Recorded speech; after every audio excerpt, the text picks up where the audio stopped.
Halo semuanya, perkenalkan nama saya Sally Oktaviani. Di sini saya akan menjelaskan tentang pertemuan 13 yang berjudul Mengorganisasi Tindakan Strategi Pengelolaan Budaya Perusahaan, Evaluasi dan Pengendalian untuk mengukur kinerja komprehensif finansial dan non-finansial sistem informasi strategis. Di sini saya akan menjelaskan tentang materi. Yang pertama, mengorganisasi tindakan strategi. Yang kedua, pengelolaan budaya perusahaan. Yang ketiga, evaluasi dan pengendalian. Keempat, sistem informasi strategis. Di materi pertama ada pengertian mengorganisasi tindakan strategis. Mengorganisasi tindakan strategis atau strategis action planning adalah proses merencanakan dan mengimplementasikan langkah-langkah untuk mencapai tujuan jangka panjang suatu organisasi atau proyek. Proses ini melibatkan beberapa tahapan yang memungkinkan untuk menentukan langkah yang tepat dan memastikan sumber daya digunakan secara efektif untuk mencapai tujuan. Selanjutnya, ada langkah utama dalam mengorganisasi tindakan strategi. Yang pertama ada penetapan visi dan misi.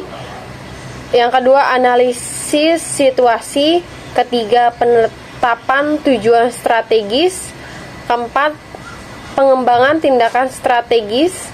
Kelima, penetapan sumber daya dan anggaran.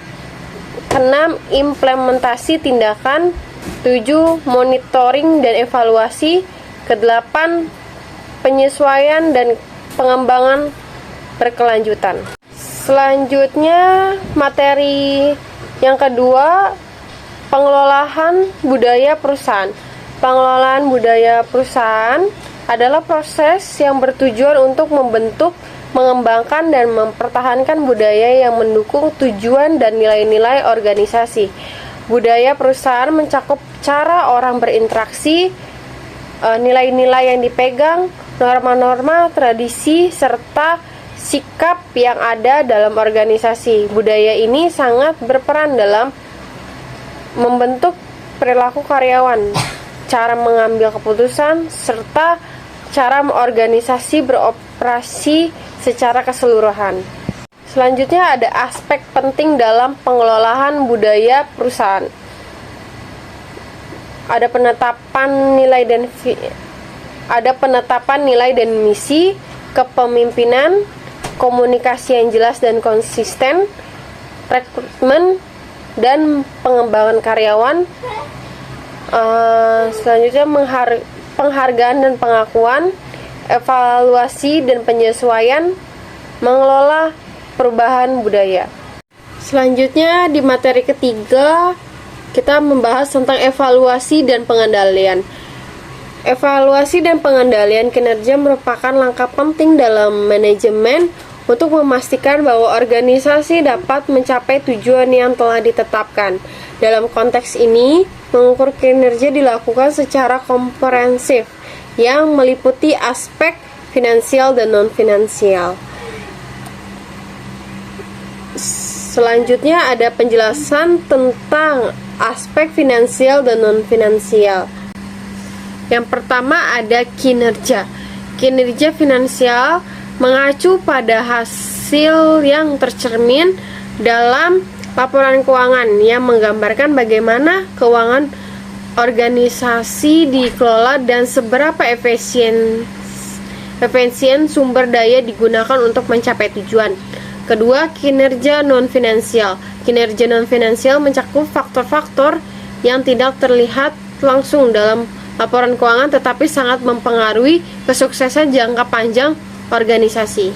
Yang ketiga, pengendalian kinerja. Pengendalian kinerja adalah proses untuk memastikan bahwa organisasi tetap berada pada jalur yang benar menuju pencapaian tujuan strategisnya.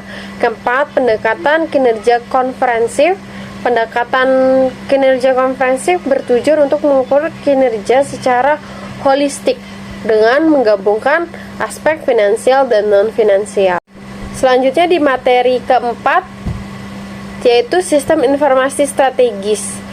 Sistem informasi strategis atau SIS adalah sistem yang digunakan oleh organisasi untuk mendukung pembuatan keputusan strategis dan mencapai tujuan jangka panjang.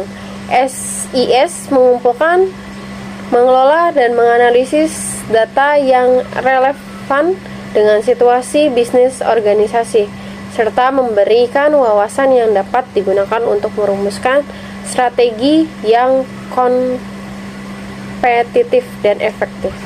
Selanjutnya ada komponen utama dalam sistem informasi strategis.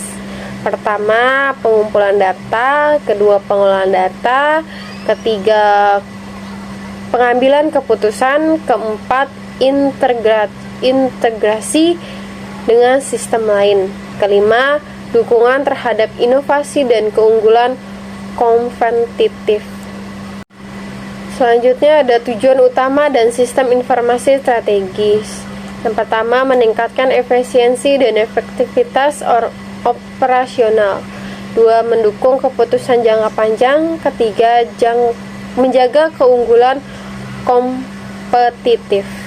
Sekian presentasi dari saya. Mohon maaf jika ada kekurangan. Terima kasih.